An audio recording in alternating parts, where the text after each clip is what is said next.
Egyptians, Greeks, and Mesopotamians were all prejudiced against left-handers. The right hand was typically reserved for blessings and showing favor. Meanwhile, the left hand was for cursing and inflicting punishment. The people of Mesopotamia, or present-day Iraq, considered left-handedness a punishment from the gods, while ancient Egyptians often depict their enemies as left-handed. Islam forbade the use of the left hand for any human interaction. Christianity also favored the right hand. The left side belongs to the devil, while everything good is reserved for the right.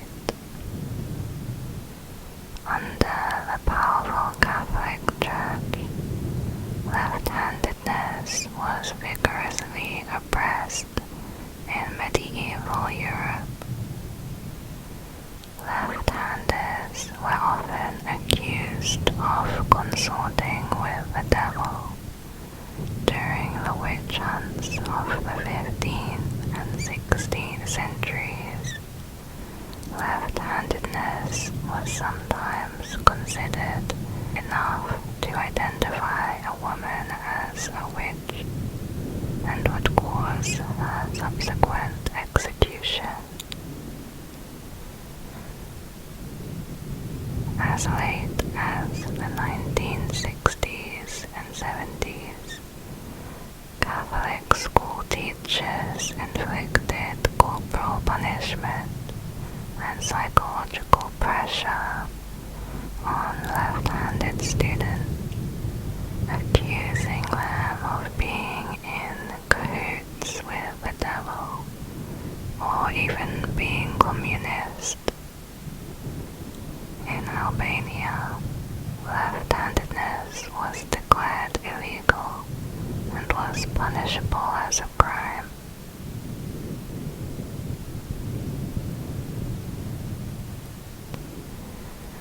The 5 punishments was the name for a series of physical penalties given out by the legal system in ancient China.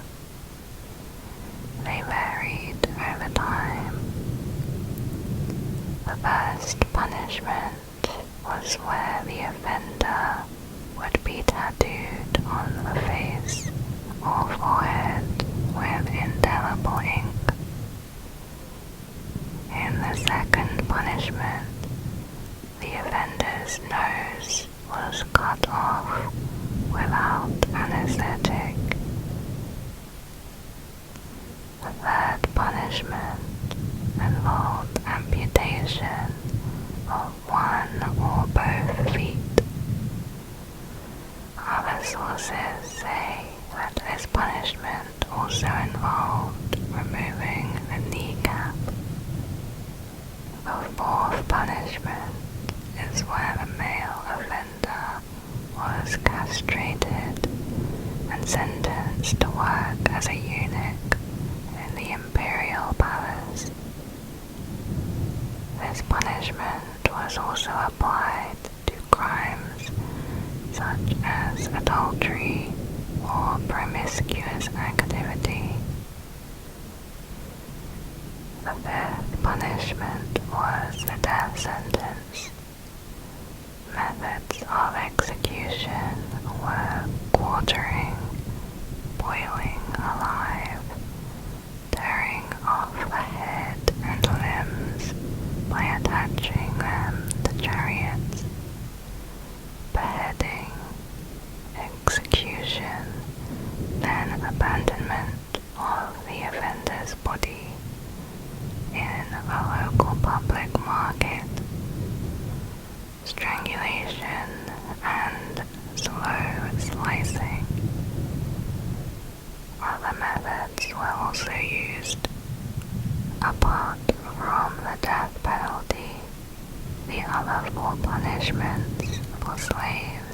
were designed to bring about damage to their bodies that would mark them for life.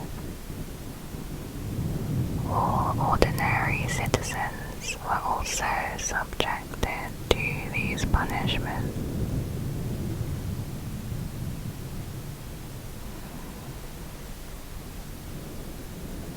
The Dirty War was a campaign waged in 1976 by Argentina's military dictatorship. The president, Isabel Perón, was overthrown by the military. Death squads were formed and they hunted down any political opponents or anyone they believed to be associated with socialism and the left wing. It is estimated that between 10,000 and 30,000 citizens were killed, many of whom were disappeared by the authorities and never heard from again. The death squads were responsible for the arrest, torture, killings, and forced disappearances. Assassinations were carried out via mass shootings and death flights, where they threw people out of airplanes into the South Atlantic Ocean.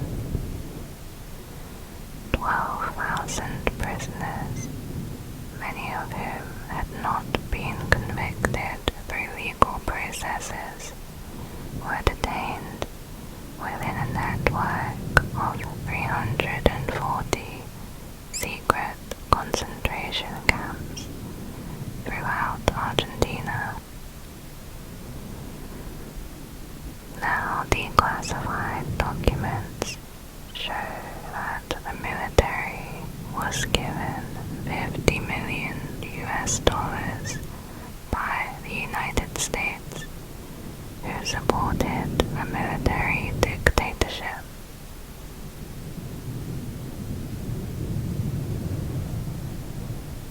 Prince Liu Pengli lived in ancient China in the 2nd century BC.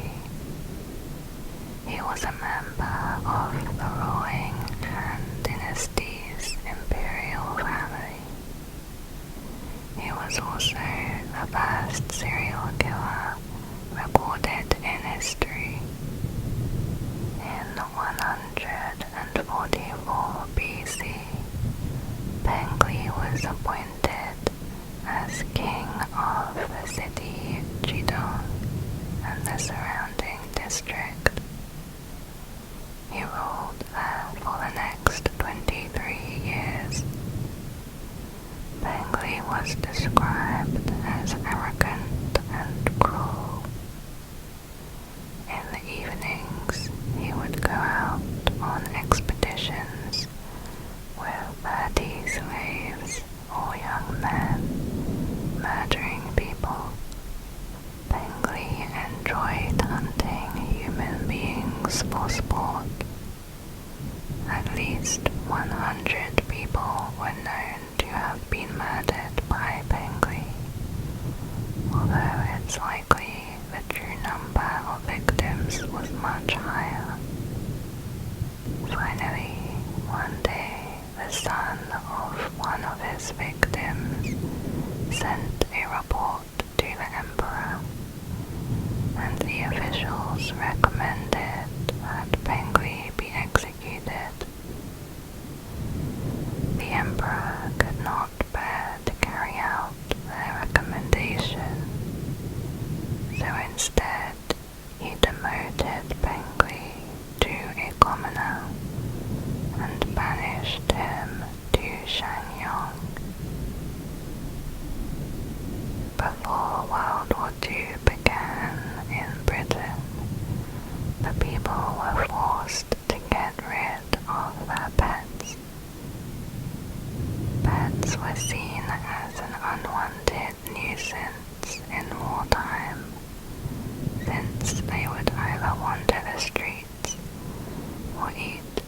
limited food. A committee was formed to solve the problem. In a newspaper article, they advised pet owners to either release them into the countryside or have them euthanized. Included was an ad for a captive bolt pistol, promoted as a standard instrument for the humane destruction of domestic animals.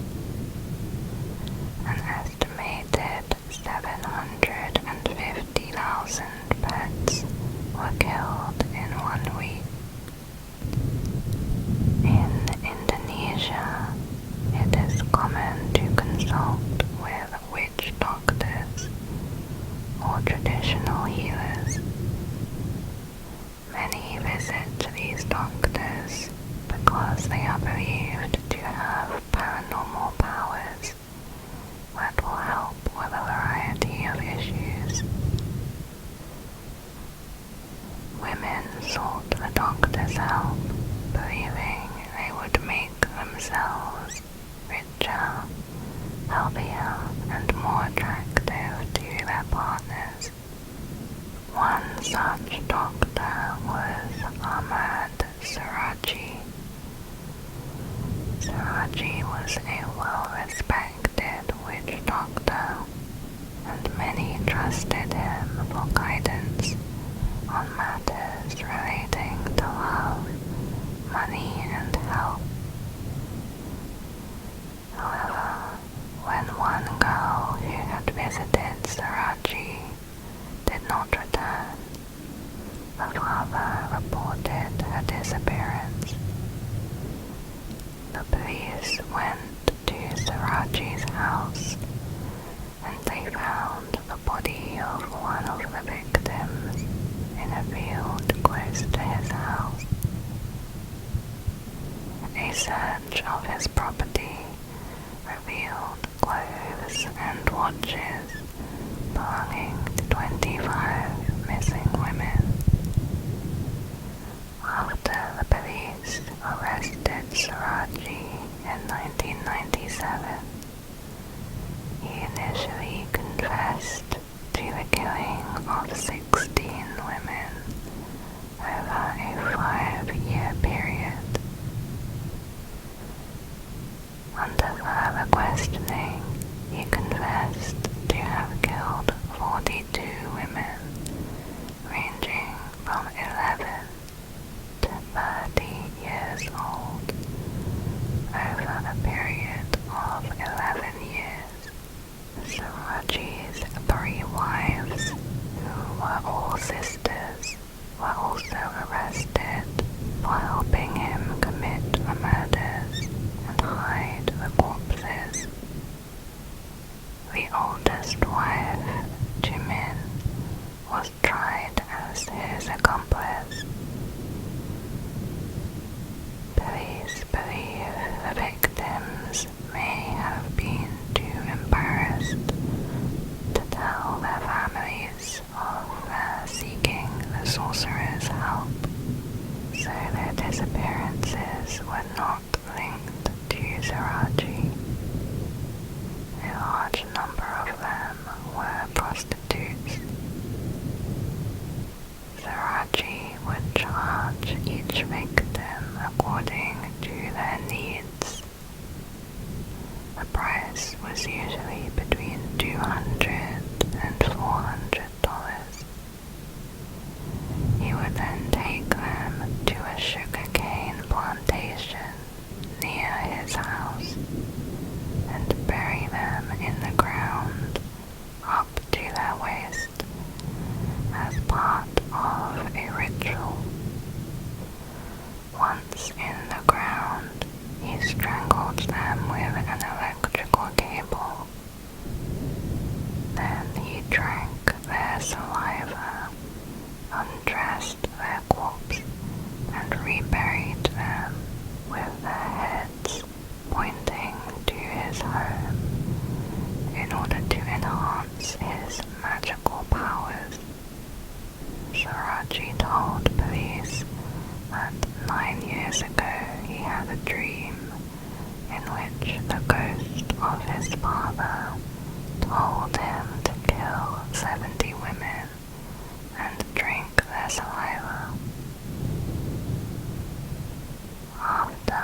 report missing female family members.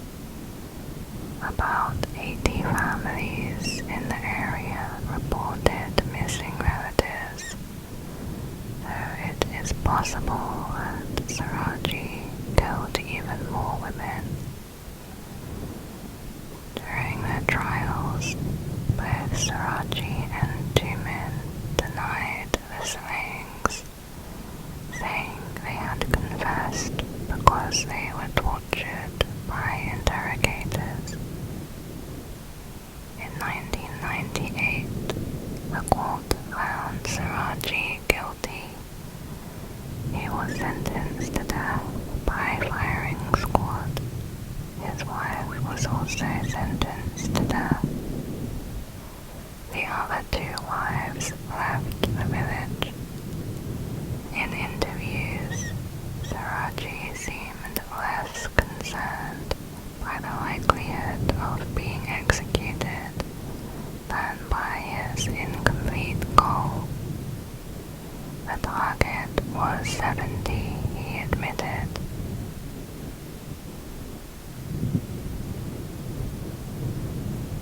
The Tunguska event was an approximately 12 megaton explosion that occurred in Russia, 1908.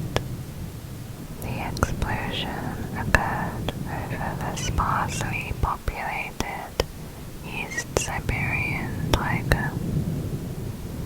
It flattened around 80 million trees over 830 square miles of forest, and the trees have since not regrown there.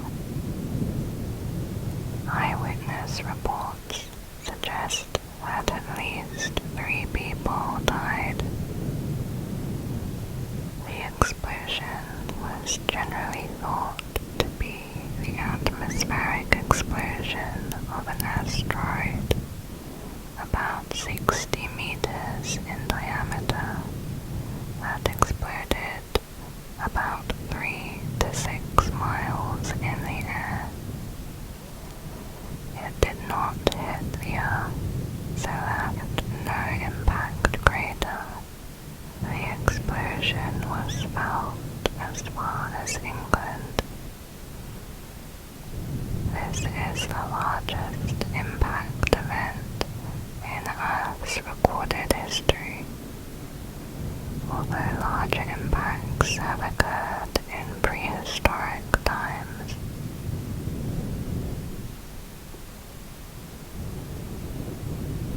In the US, from 1920 to 1933, a nationwide constitutional law banned the production and sale of alcoholic beverages. It was called a prohibition. During Prohibition, the government funded and led an operation to release barrels of alcohol that they had poisoned with methanol to make people sick and avoid liquor. In total, it was estimated that 5,000 to 10,000 people died from the poisoning, with many more being permanently blinded as a side effect. However, people still drank more than ever. Even before this government operation, bootleggers were making the alcohol unsafe. Some added dead rats to their moonshine to make the alcohol taste like bourbon, while others used tar and oil from trees to replace gin and scotch.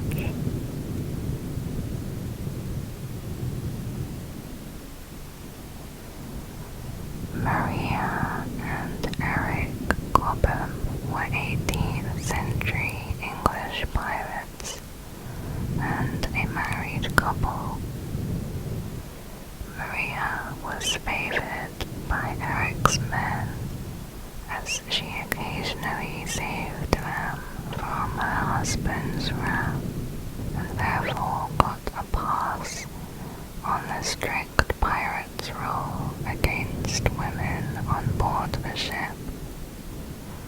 However, Maria was notoriously callous and savage when it came to prisoners. Maria once poisoned and murdered the entire crew of a ship who were shackled in irons. A different crew were all put into sacks and thrown into the sea. On another occasion, she stabbed the captain through the heart. Maria enjoyed using prisoners as human targets. In one incident, she tied 3 sailors up and shot at them for practice. Later in life, Eric and Maria settled down by the coast in France. One day, when out sailing in their yacht, they went aboard a merchant vessel. What started as a social visit turned into murder. Maria and her crew slaughtered the merchant sailors and sold their boat. Around 1760, Maria died from laudanum poisoning. Some believe she took her own life out of remorse for all those she had tortured and killed. Others believe that her husband was responsible.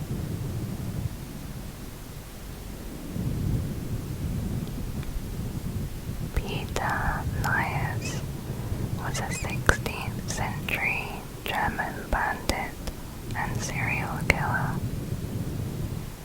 Over a 15-year period, Niers confessed to murdering 544 people, as well as cutting the fetuses out of the wombs of 24 pregnant women. The fetuses were used as ingredients in his black magic, which he consumed. Niers began his criminal career as a highwayman in medieval France, and eventually came to head a gang that numbered about 24 bandits. He also became a leading figure in a loose network of bandit and highwayman gangs that joined forces on occasion to conduct major operations that required larger numbers of men. His criminal activities spanned a large territory that included western France, the Rhineland, and Bavaria in southern Germany. What set Niers apart from other bandits was his extreme cruelty. He was not content to simply rob or kill his victims. Niers enjoyed torturing and murdering them in a variety of ways.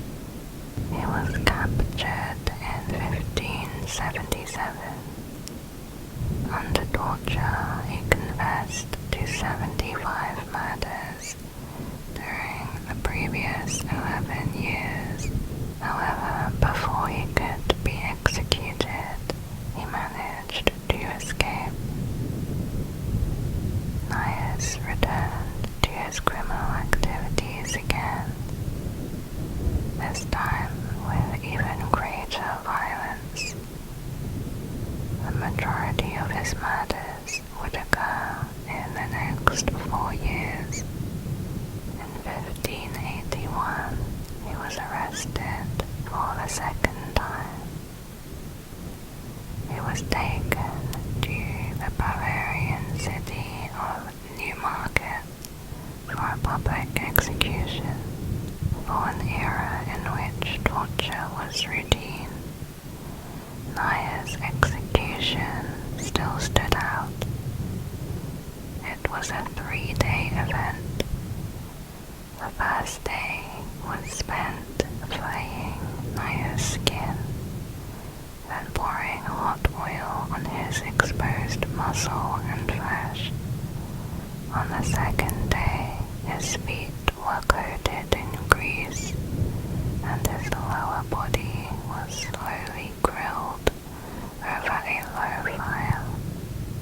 On the third day, his body was broken on the wheel, with dozens of blows that broke his major bones to pieces.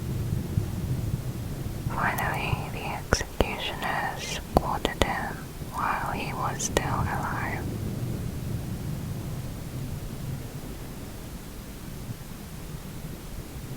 In the late 19th to early 20th century, the Western world was desperate to see the so-called savage and primitive people described by explorers of foreign lands. Thousands of indigenous people from Africa, Asia, and the Americas were brought to the United States and Europe, often under suspicious circumstances, with the purpose of being put on display in human zoos. These native, black, and Asian people were cruelly treated and kept in enclosures so Westerners could gawp and jeer at them, sometimes in cages, and often naked or semi-nude. The exhibits attracted millions of tourists, some of which were as recent as 1958. One example, in 1904, Apaches and Igorots from the Philippines were displayed at the St. Louis World Fair in Louisiana for the Summer Olympics. The U.S. had just acquired new territories after the Spanish-American War, including Guam, the Philippines, and Puerto Rico, which allowed them to display some of the native inhabitants. African tribal members were required to wear traditional clothing intended for the heat, even in freezing winter temperatures, while Filipino villages were made to perform a seasonal dog-eating ritual over and over in order to shock the audiences. A lack of drinking water and poor sanitary conditions led to rampant disease. In many cases, there were no bars to keep the people from escaping, but the majority had nowhere else to go. They were set up in mock ethnic villages and asked to perform typical daily tasks, to show off primitive skills like making stone tools and pantomime rituals. In some shows, indigenous performers engaged in fake battles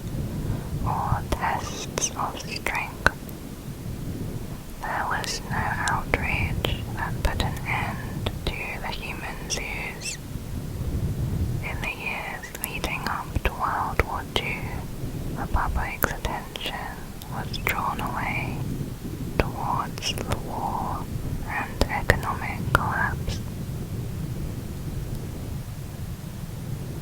Mother Teresa was not the saint that she was portrayed to be. Her ulterior motive was to convert as many people to Catholicism as possible, even at the expense of the poor and sick. She was heavily criticized by those who volunteered at her medical centers. Mother Teresa's medical centers were meant to heal people, but her patients were often subjected to conditions that made them even sicker. Photographs taken within these places were compared to the Bergen-Belsen concentration camp in Nazi Germany.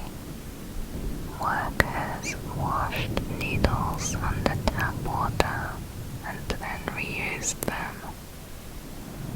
Medicine and other vital items were stored for months, expired, and still used on patients.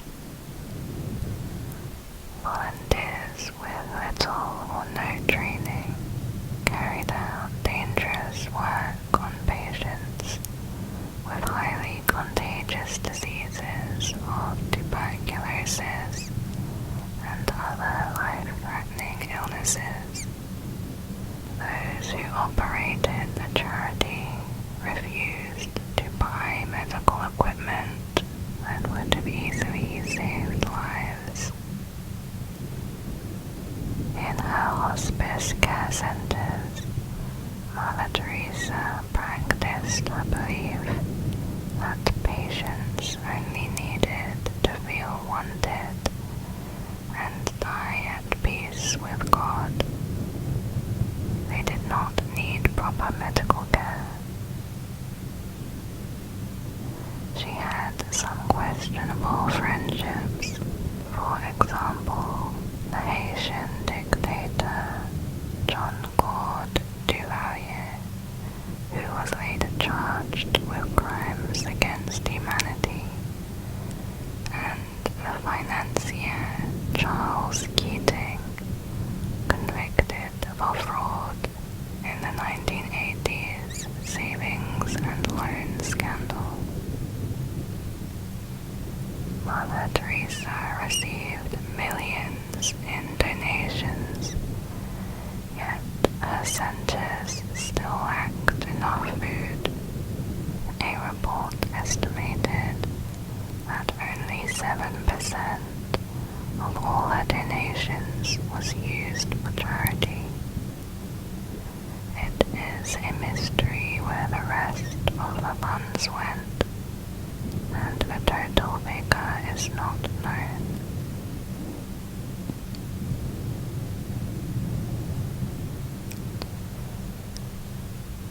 Karl Denke was born in 1860 to a wealthy farming family in Silesia, Prussia, or modern-day Poland. He ran away from home at age 12 and apprenticed himself to a gardener. After his father's death, he used his inheritance to buy land and worked as a farmer. He eventually bought a small house in Munsterberg and became an organ player in his local church. Denke developed a reputation as a devout evangelical and became a well-liked and respected member of the community. He was always kind and helpful to people, and nicknamed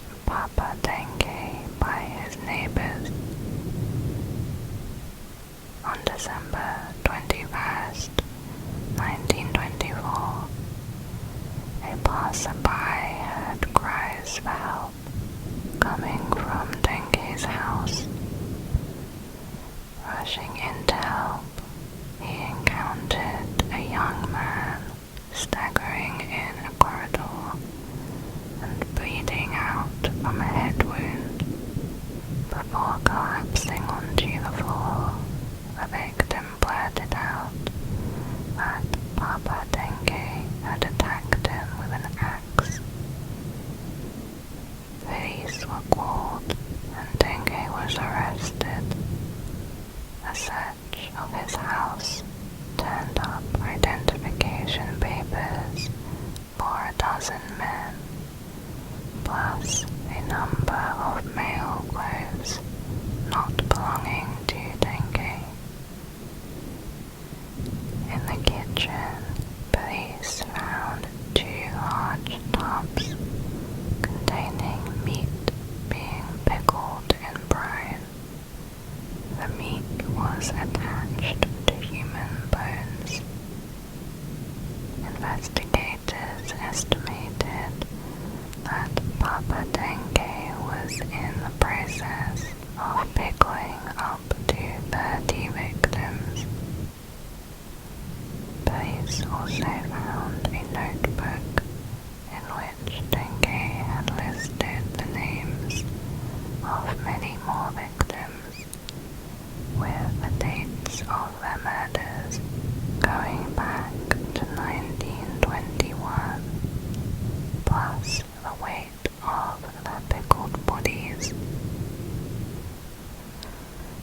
Investigators did not get the opportunity to interview Denge about his motives because he used a handkerchief to hang himself in his cell during his first night of prison. Evidence later showed that he ate his victims and would also feed it to guests, sell it as pickled pork, or give jars of it to his neighbors as gifts.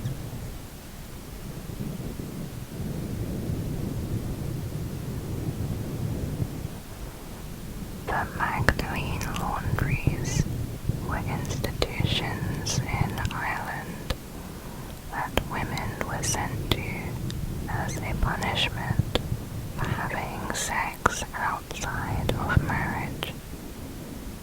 Unwed mothers, flirtatious women, and others who were deemed unfit for society were forced to labor under strict supervision for months, years, or sometimes for life. These institutions were run by nuns for over 2 centuries, between 1758 and 1996. The Magdalene campaign was to put so-called fallen women to work, which was supported by both the Catholic and Protestant churches. Women would serve short terms inside the asylums with the aim of rehabilitation.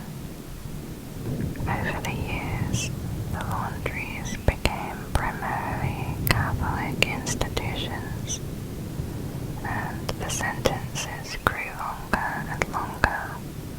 Women sent there were often charged with redeeming themselves through lace making, needlework, or doing laundry. Though most residents had not been convicted of any crime, conditions inside were prison-like. Redemption might include shaven heads, uniforms, bread and water diets, restricted visiting, supervised correspondence, solitary confinement, and beatings. Many different groups of women were put through the system. Some were imported from prison or psychiatric institutions.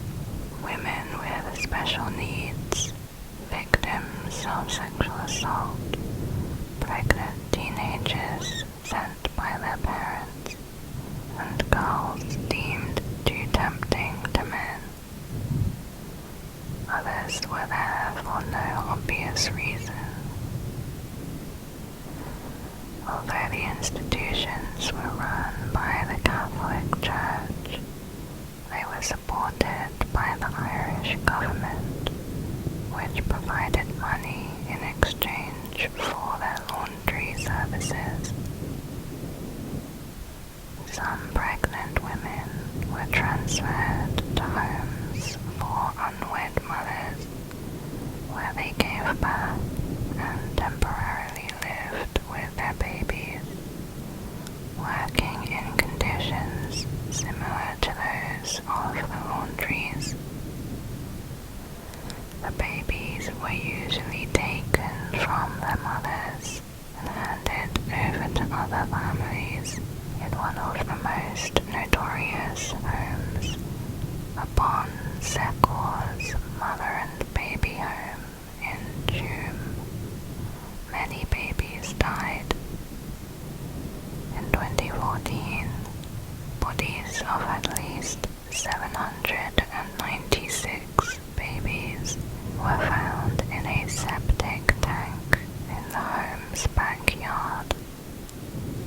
The horrors of the Magdalene laundries were exposed in 1992 when the first mass grave was discovered in Dublin, containing over 159 women, most of whose deaths went undocumented.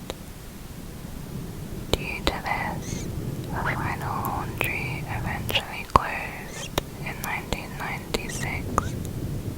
The Catholic Church remained silent, but the Irish government released a report that acknowledged extensive government involvement in the laundries and the extreme cruelty of the institutions. In 2013, the Irish president apologized to the Magdalene women and announced a compensation fund.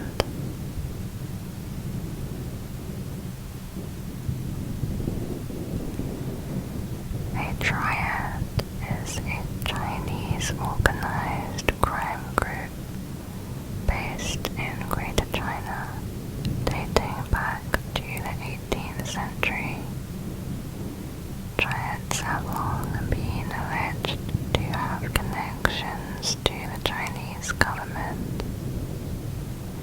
A triad secret society have in common the swearing of an oath to join, strict rules, a family relationship among members, the duty of mutual help, a hierarchy of function, and hereditary membership within families. In ancient China, the triad was one of 3 major secret societies. It established branches in Macau, Hong Kong, Taiwan, and overseas. There are 2 main types: dark forces, which were lower-level gangs, and black societies, which were more mature criminal organizations.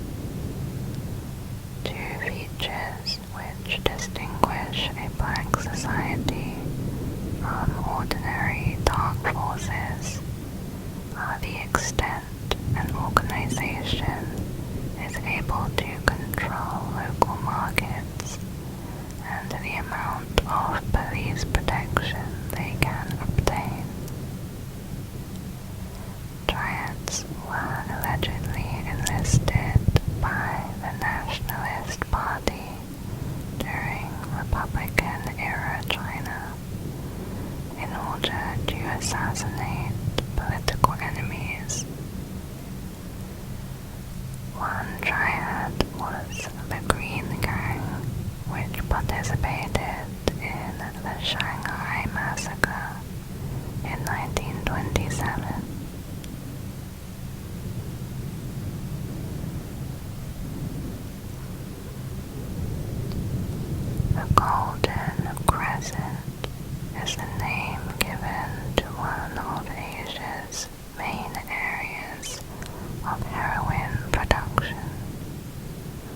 located between Central, South and West Asia. This base covers the mountainous borders of Afghanistan and Pakistan. In 1991, Afghanistan became the world's primary opium producer at over 90% of the world's total production, but only 1% of the heroin that is exported illegally is intercepted and destroyed by the national government. Although Afghanistan is the major producer of opiates in the Golden Crescent, most of the interceptions are done in Iran. This is because traffickers are arrested while crossing the border from Afghanistan to Iran, so that they can distribute the product to Europe and Africa, where there is a high demand for opiates. In Pakistan, the majority of traffickers arrested are 38% Nigerians and 32% Pakistanis. These traffickers are essential to the transportation of the drugs from the source to end users. They make large profits because of how risky the job is. An estimate of how many people are currently involved in drug trafficking is over 1 million. Of the annual 5,300 tons of opium made in Afghanistan, 2,700 tons are transformed into heroin. And even though Afghanistan is the leading producer, only around 7% is used in Afghanistan.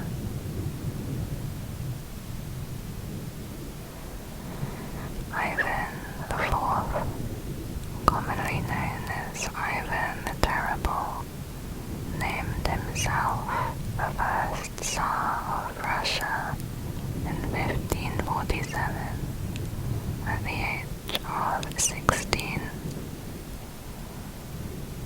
After invading the city of Novgorod in 1570, Ivan and his army brutally tortured and murdered the residents. An estimated 60,000 died during the rampage. He had the archbishop wear a bear skin and was then hunted by ravenous hounds. He had people tied to sleighs before being run into freezing waters. Ivan often liked to personally take part in the torture and killing of his enemies. He would charge at unarmed people on his horse and run them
series of lucrative business deals, then kill them and steal their money.